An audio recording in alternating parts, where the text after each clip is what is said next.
Prensa Libre. La voz de los periodistas independientes de la isla y del Colegio Nacional de Periodistas de Cuba en el exilio. Un espacio para llevar al pueblo cubano lo que escribe su vanguardia democrática y el mensaje de lucha de la histórica resistencia al destierro. Encuentro entre dos mundos de un mismo pueblo. Programa de análisis y debate entre los periodistas de la isla y sus colegas del exilio y combatientes por la libertad de Cuba. Director Salvador Romaní Oruge. Un cordial saludo para todos los cubanas y cubanos, donde quiera que se encuentren, y los venezolanos y venezolanas errantes en busca de su libertad y la recuperación democrática en Venezuela. Estamos en esta nueva emisión del programa Prensa Libre del Colegio Periodistas de Cuba, los colegas, colegiados, vicedecano Francisco Chaviano, Carmelo Díaz, diputado, Eduardo Pantín, diputado, el doctor Omar Estacio y Wilmer Suárez, periodistas venezolanos, miembros del colegio y al frente de la delegación del CNP en Venezuela. Hoy traemos a debate un trabajo publicado en Cubanet el domingo 10 de marzo de 2019. Título: Hay que conocer la historia de Cuba. Autora Marta Beatriz Roque Cabello, que está en línea desde La Habana. Un saludo, Marta Beatriz. Bueno, un saludo para ustedes y para todo el que nos esté escuchando. Muchas gracias. Marta Beatriz Roque Cabello vive en La Habana. Se graduó con honores en licenciatura económica en la Universidad Capitalina, donde trabajó como profesora de estadística matemática. En 1989 funda el opositor Instituto Cubano de Economistas Independientes. Participa en el grupo de trabajo de la disidencia interna que redacta el documento La Patria es de Todos, que le costó la prisión en 1997. En 2003 retoma la prisión como parte del Grupo Los 75. Actualmente mantiene su línea de trabajo con la población a través de la Red Cubana de Comunicadores Comunitarios. Como dice, rememorando la historia, el 10 de marzo se cumplen 67 años del golpe de Estado que le diera Fulgencio Batista Saldívar al expresidente Carlos Prío Socarrás. Sigue dando información sobre este suceso y lo que significó para el país hasta el arribo de los Castro. Háblanos de esos detalles para conocimiento de los cubanos de la isla que nos escuchan.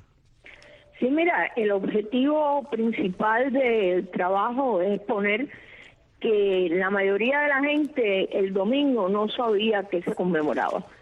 Incluso personas ya que sobrepasaron la edad en que la dictadura tomó el poder, pues conversamos con ellas y no sabía de lo que se trataba. Todo empezó precisamente porque un grupo de jóvenes ni siquiera podía explicar lo que había sucedido el 13 de marzo. Y sí, decían, bueno, algo que Radio Reloj, que lo ponen, y con José Antonio, no sé qué, pero no podían ni decir qué era, ni mucho menos. Entonces decidimos hacer esta pequeña encuesta que se realizó solamente con una muestra de 100 personas y no todo lo aleatoria que debe ser una encuesta, porque nosotros lo primero que preguntábamos era la edad, y si era mayor de 60 años sencillamente no lo encuestábamos, porque el objetivo era preciso determinar si las personas después del triunfo de la mal llamada revolución habían conocido lo que pasaba antes, porque la historia de Cuba lo recoge, pero la dictadura no le permite a la gente llegar a la historia de Cuba. Tú dices en este trabajo, sucedió y es importante que se conozca, incluso el escenario social y económico en el que se desenvolvía nuestro país en aquellos momentos. Pero la dictadura ha dejado de enseñar en los diferentes niveles escolares cualquier hecho relacionado con los gobernantes anteriores al momento en que tomó el poder. De hecho, la mayoría de los presidentes que tuvo Cuba son ignorados. Y para que no quede duda de ello, vaya a la calle G en El Vedado, conocida como la Avenida de los Presidentes, para que vea que el primero, don Tomás Estrada Palma, solo quedan los zapatos de su estatua. Aquí comenzaste una encuesta con la que te dejamos para que nos hables de sus resultados. Perdón un tico, Marta, en esta encuesta solamente fueron entrevistados compatriotas de La Habana o de algunas provincias del interior. Te habla y te saluda Salvador Romaní. Salvador, un saludo para ti también. Gracias. Mira, nosotros empezamos la encuesta en La Habana. En particular, caminamos por el parque de Línea y L en El Vedado, que es un parque donde hay muchísimas personas, siempre sentadas, haciendo wifi, etcétera. Y después la trasladamos a 2 municipios más. Un municipio en Granma, Manzanillo, y otro municipio en Pinar del Río, o sea, un pequeño poblado en Pinar del Río que se llama La Coloma. Ahí, pues, hicimos estas mismas preguntas y como digo en el trabajo, utilizamos el teléfono celular porque si andábamos por la calle con un papelito anotando, etcétera, etcétera, tú sabes que enseguida nos llevan para la estación de policía y para evitar todo eso, lo que hicimos fue anotar lo que habíamos hablado con las personas en el celular. Esto fue, nos dio 47 hombres y 53 mujeres, si mal no recuerdo, y un mínimo resultado de personas que sabían lo que había sucedido en esos días. Y en particular, solamente 3 personas jóvenes. Concluyes tu trabajo diciendo, habría que preguntarse, ¿y por qué el régimen tiene tanto interés en ocultar de la historia todo lo que no esté relacionado con la llamada revolución? Pienso que sobre todo es una forma de ocultar a las personas cómo se vivía en el capitalismo, pero seguro que usted también tendrá su idea de por qué lo hace. Cuéntanos. Sí, yo pienso que si se habla del escenario social en el que se vivía cuando Batista dio el golpe de Estado, hay que decir que se vivía en el capitalismo y que además de eso había toda una serie de situaciones sociales que no las hay en estos momentos, porque aunque había pobreza, la clase media estaba por encima de la clase totalmente pobre. O sea que para estudiar esto hay que darle un enfoque social, un enfoque económico, un enfoque político que la dictadura no está dispuesta a dar, porque indiscutiblemente es un espejo muy difícil de descifrar con relación a lo que estamos viviendo en estos momentos y a lo que hemos vivido durante estos 60 años. Nuestro colega Carmelo Díaz ha hecho un análisis de tu trabajo y tiene algunos señalamientos que hacer. Te dejo con él. Buenas tardes, Marta. Mis saludos. Un saludo, Carmelo, para ti también. Bueno, mira, yo apoyándome en tus propias palabras, que hay que decirle la verdad a las nuevas generaciones cubanas, porque este gobierno de facto que hay en Cuba, pues tergiversa toda nuestra historia para su favor, para decir mentiras y para justificar su gobierno totalitario. Mira, el golpe de Estado de Batista, que dio el general Batista en el año 52, fue un golpe incruento. Esa es la verdad. Y lo dio prometiendo terminar con el gangsterismo y la corrupción administrativa, que era verdad que la había. Yo no quiero hacer de abogado del diablo, pero este golpe fue apoyado por el ejército y no provocó reacción alguna y fue aceptado en el país, quizás cansado de la anarquía y del proceso que había tanto de corrupción como de otras cuestiones negativas por las personas que estaban en el poder. Los estudiantes universitarios, a raíz de ese golpe, hicieron algunas declaraciones, pero de ahí no pasó Las llamadas clases vivas, o sea, los leones, rotarios, masones, diversos clubes de comerciantes y empresarios, tampoco protestaron. Todo fue un silencio de acatamiento generalizado. De verdad, no hubo protesta cívica por el golpe de cuarteles del 10 de marzo. Y todo eso contribuyó a que el golpe del 10 de marzo se fortaleciera. También había descontento, no es menos cierto, que los maestros públicos hacían meses que no cobraban su salario y algunas cajas de retiro habían sido hurtadas por el gobierno del presidente Priu. Hubo corrección por tales motivos y otras también cuestiones, pues no hubo protesta significativa cuando se violó la Constitución del 40. No obstante, algo bueno hubo, a mi entender, en el gobierno de facto del 10 de marzo. Por ejemplo, y muy brevemente, se construyó la plaza cívica con el monumento a nuestro apóstol. Se construyó el nuevo Palacio de Justicia, algunos nuevos hospitales en toda la isla, también escuelas rurales. Todo eso el gobierno totalitario se lo niega a la nación cubana. También se construyeron colegios de arte gráfica, de arte oficio, y también se crearon universidades. Por ejemplo, la Universidad de La Salle de Belén, la Universidad de la Escuela Cánder, la Universidad de Santo Tomás de Villanueva, la Universidad de Occidente, la Universidad Masónica, la Universidad de Las Villas y Camagüey, así como, bibliotecas públicas. El golpe no tiene justificación, pero no es menos cierto que también hubo fomentación de carreteras, de caminos y de escuelas en la República de Cuba en aquel golpe de facto que no tenía por qué haberse dado.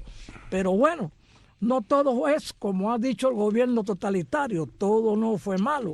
Cuando el gobierno también de Batista había oposición organizada, porque habían cuatro partidos que le llevaban, eran oposición, como por ejemplo el Partido del Pueblo Libre, cuyo presidente era el prestigioso Carlos Márquez Sterling, el Partido del Pueblo Cubano Ortodoxo, su prestigioso también presidente Roberto Agramonte, el Partido Revolucionario Cubano, dirigido por Ramón Grau San Martín, y el Partido Unión Cubana de Alberto. O sea, eran cuatro partidos que cívicamente estaban autorizados a llevarle la contraria, ¿no?, en elecciones a el gobierno de facto de General Vargas. Ahora, ¿qué partido hay en este gobierno comunista totalitario, donde tú sabes que todos hemos ido a la prisión? ¿Qué tienes que agregar, Marta, sobre eso? Mira, yo no estoy muy clara del análisis de mi hermano de causa, porque en ningún momento yo digo si fue bueno o si fue malo. De hecho, un golpe de Estado es anticonstitucional. Iban a haber elecciones en el mes de junio e indiscutiblemente Batista no tenía posibilidad de salir en las elecciones del mes de junio. Eso sí, todo el mundo coincide en que es así. Lo que hizo, la obra que hizo Batista con relación al tiempo que estuvo en su poder a partir del 1992, de verdad no hay por qué cuestionarla, pero indiscutiblemente él llegó al poder de una forma inconstitucional. Totalmente, Marta. Disculpa, lo Marta. dice el trabajo. Tú sabes que el único dictador que existe aparte de Maduro y de los delincuentes Castro es el tiempo cuando está en radio. De veras nos sentimos felices y honrados, tu colega del exilio, poder conversar contigo, y me emocionó oír a Carmelo, compañero tuyo de causa. Ahora hablemos de esta tragedia viviente que es Venezuela.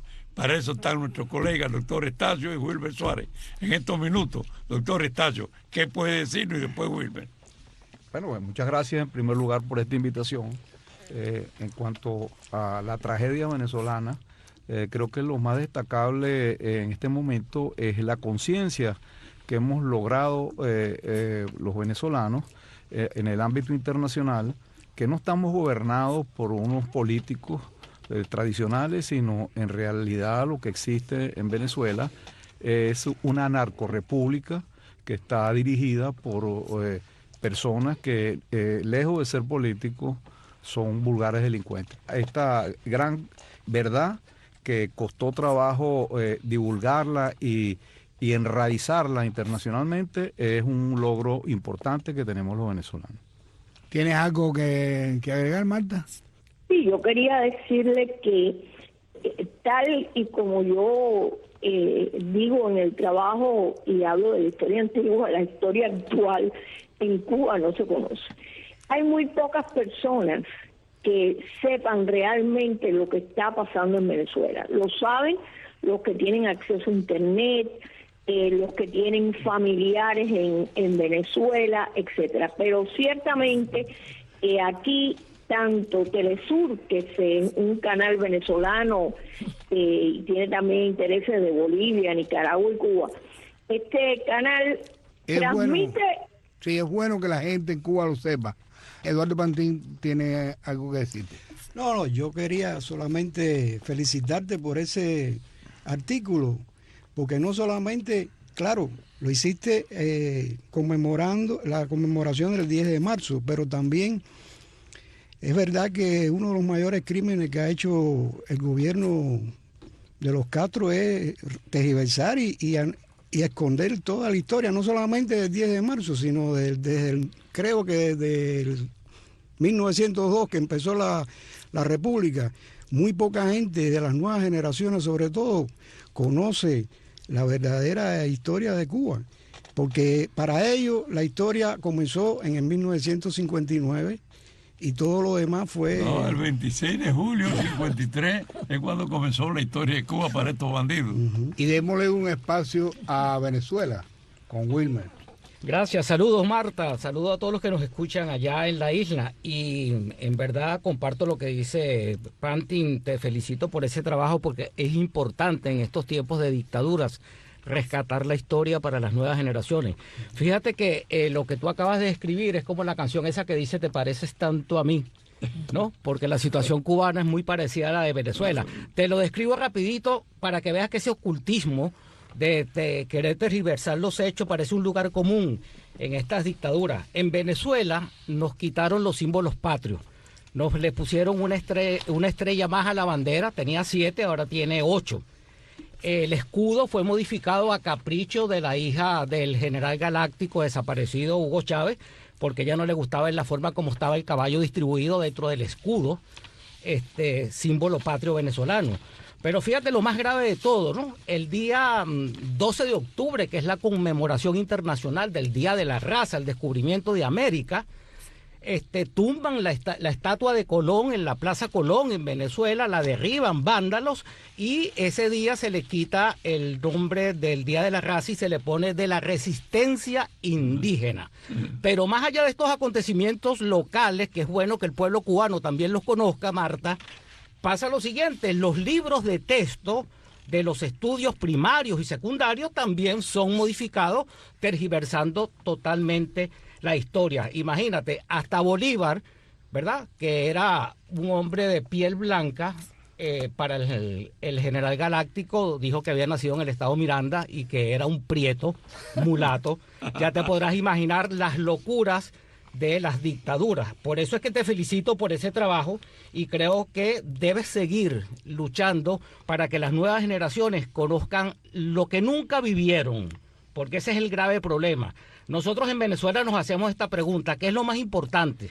¿Salir de Maduro o lo que viene después de Maduro? Porque existe una debacle moral y existe una debacle totalmente intelectual. Marta.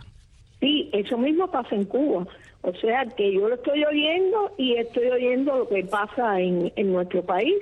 Yo explico ahí que la estatua de también el primer presidente de Cuba la derribaron. Aquí nadie sabe lo que pasó el 20 de mayo, que es el día en que se instaura la República. Exacto. Y así sucede con todos. Los libros de historia están tergiversados.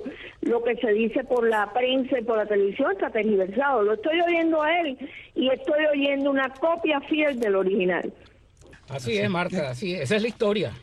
Es que igualmente en Cuba también los libros de texto fueron tergiversados como está pasando en Venezuela. Yo creo que eso es una escuela y una instrucción directa. Bueno, Marta, tú sabes que para esta bandidocracia cubana la historia comenzó en el aciago 26 de julio de 1953. Doctor Estacio. Sí, fíjate tú, cuando uno pasa revista a estas cosas, ese famoso libro de Wells, de George Wells, 1984, hace parodia precisamente de eso, que se empiezan a borrar de las bibliotecas, aquellos incluso funcionarios del propio gobierno que caen en desgracia. Eso mismo hacía Stalin y después Lenin y tal. Eso es una, mejor dicho, Lenin y Stalin, pero eso es una práctica muy recurrente de las tiranías que tratan de borrar la historia, el pasado, y construir una realidad a partir de ellos, incluso cambiándole los nombres a las cosas, etcétera, etcétera, que no deja de ser algo adjetivo. En el caso venezolano, eso no nos puede distraer. Nosotros estamos gobernados por por una partidocracia, sino por una narcocracia. Gente que entró allí para lucrarse, que utiliza la parte ideológica como una estratagema. Yo creo que no llegan ni a comunistas, ni socialistas, ni fascistas. Eso es allí una situación de saqueo del erario público, de depredación del ambiente, de narcotráfico, de anarquía, etcétera, etcétera. Esa es la cruda realidad.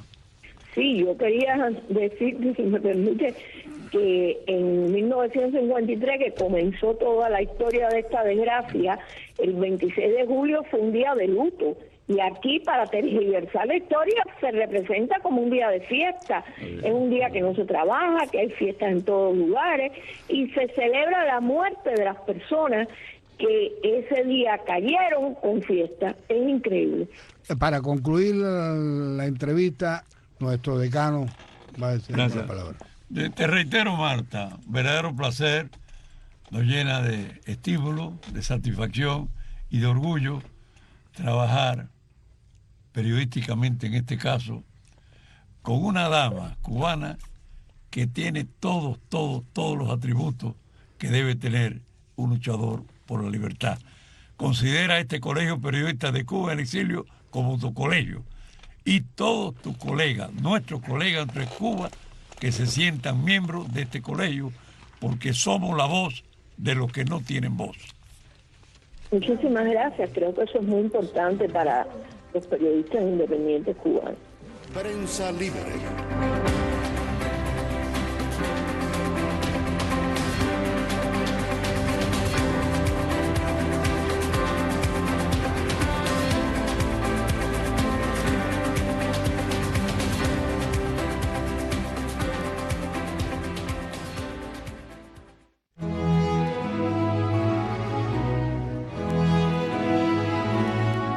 Esta es una pausa para la meditación.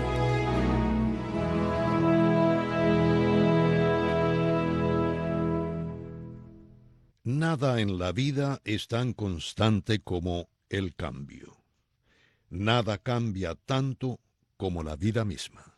Cada día trae consigo y nos confronta con distintas circunstancias, oportunidades inesperadas y nuevos desafíos. Del mismo modo que sabemos que los niños habrán de crecer y tener sus propios hijos, también sabemos que la vida engendra cambios y con ellos trata de inducirnos al desarrollo. El ciclo de los hijos que llegan a ser padres y los padres pasan a ser abuelos, nos enseña la siguiente gran lección. Para todo hay en la vida una estación y un tiempo para cada propósito bajo los cielos.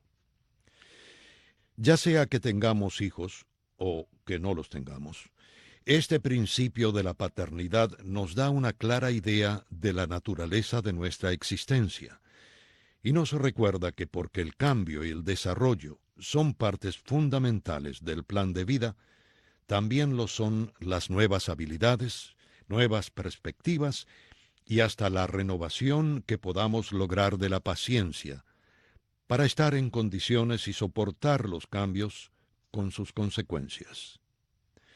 Mientras tengamos vida, los distintos cambios de circunstancias nos brindarán oportunidades para nuestro constante desarrollo.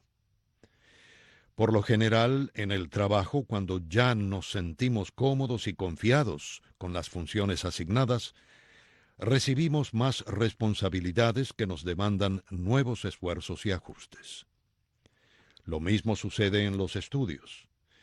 Cuando terminamos de aprender una materia difícil que nos requirió mucho esfuerzo, tenemos que aprender otra lección nueva que puede ser más difícil aún.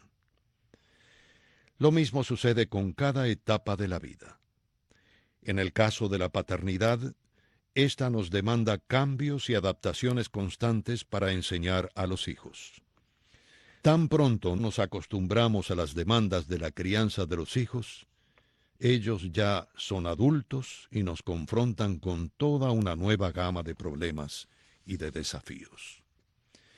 El proceso de la paternidad es uno de los más interesantes para ayudarnos a resolver el enigma del cambio constante, de que nada en la vida es estático, sino que todo se transforma constantemente y que en esa transformación se basa no solo el desarrollo, sino el futuro mismo de cada individuo. Las etapas de la vida que nos llevan desde el niño que una vez fuimos, hasta los padres en que nos convertimos y hasta los abuelos que podemos llegar a ser, mucho nos dice de la razón misma de nuestra existencia. Existimos para aprender, para cambiar y transformarnos, para desarrollarnos y cambiar constantemente en un proceso biológico, intelectual, espiritual y personal que jamás llega a un fin, sino que continúa indefinidamente y que tiene lugar con todos los elementos. Tal como sucede con la nube que se mantiene en el cielo como vapor hasta que se condensa en forma de gotas de lluvia que caen al suelo, se concentran en hilos de agua que llegan a un arroyo y de ahí corren hasta el río que desagua en el océano. Hoy entonces somos nube, mañana seremos océano, y como cada uno de nosotros se encuentra involucrado en distintos ciclos de desarrollo, nuestro transcurso vital es de una constante adaptación a la última estación que confrontamos en la vida. Aun cuando sembramos y cosechamos de formas diferentes como seres humanos, siempre nos encontramos sembrando, plantando, creciendo y floreciendo. Y jamás olvidemos que el futuro siempre se nutre en las raíces del pasado, y la lección que hoy aprendamos siempre habrá de prepararnos para un futuro mejor.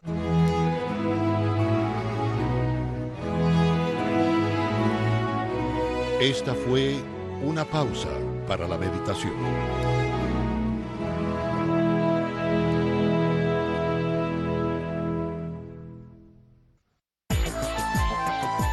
A los oyentes que nos escuchan en onda corta, les informamos que en breve podrán sintonizarnos en los 6.030 kHz, banda de 49 metros, y en los 7.355 y los 7.435 kHz, banda de 41 metros.